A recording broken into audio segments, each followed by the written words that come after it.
Сәлем бердік. Сонымен бүгін механиканы бастаймыз. Механикада не қарастырамыз? Механикада бірінші қозғалысты қарастырамыз. Мысалға айтайық, мына калькулятор қозғалып барады. Лақтырдық, қозғалды.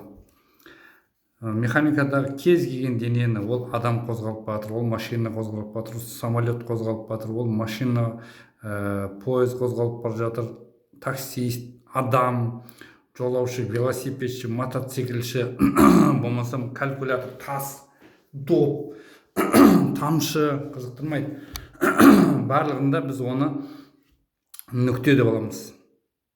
Неге? Өйткені есептеу оңай болу үшін. Өйткені біз мына калькулятор қозғалып батқан кезде, оның төрт бұрышы, төрт траектория бүйтіп қозғалған кезде, бүйтіп айналған кезде, бүйтіп айналған кезде. Қозғалған кезде төрт түрлі траектория жасайды. Сызығы әртүрлі. Сондықтан бізге оңай болу үшін біз оны бір нүкте қозғалып батыр десек, бір кішкентай бір нүкте қозғалып біз сол ыңғайлы. Қандай жағдайда оны нүкте деп есептейміз? Егер берілген жағдайда өлшем ескерілмейді. Материал нүкте дегеніміз берілген жағдайда өлшем ескерілмейді. Қандай жағдайда ол ескерілмейді? Ол арақашықтық үлкен болса. Мысалға, арақашықтыққа қарағанда нүкте кішкентай.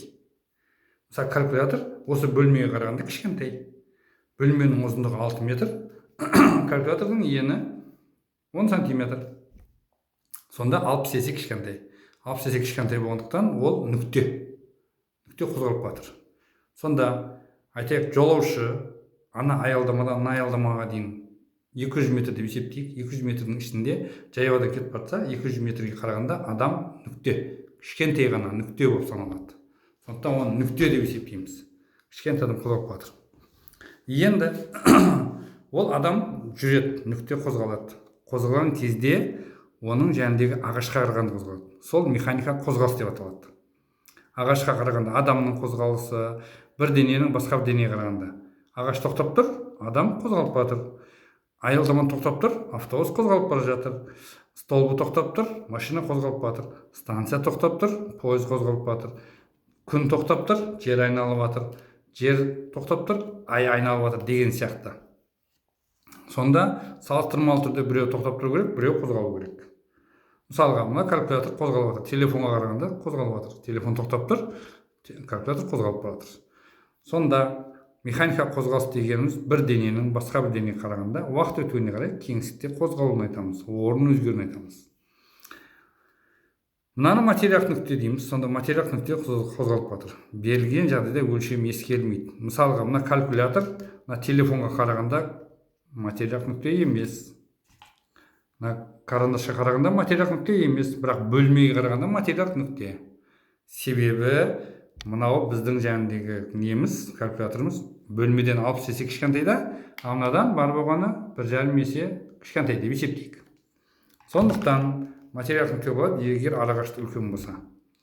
Алматы мен Шымкенттің арасында автобус материалдық нүкте. Себебі Алматы мен Шымкенттің арасы 450 километр, автобустың ұзындығы бар болғаны 10 метр. Мысалы. Тура сол сияқты Алматы мен Астананың арасында ұшақ материалдық нүкте. Себебі Алматы мен Астананың арасы 700 километрда, ал ұшақтың ұзындығы 30 метр, 50 метр бола қойсын.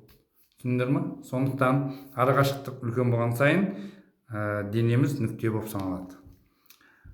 Бұл материалдық нүкте. Траектория дененің басып өткен сызығы. Материалдық нүкте мысалы қозғалды ма, жаңағы қардың үстіне кетіп бара жатырмыз. Қоян кетіп жатыр, қасқыр кетіп жатыр, адам кетіп жатыр, шаңғышы кетіп бара жатыр. Коньки мұздың бетіне конькиші жүріп жатыр.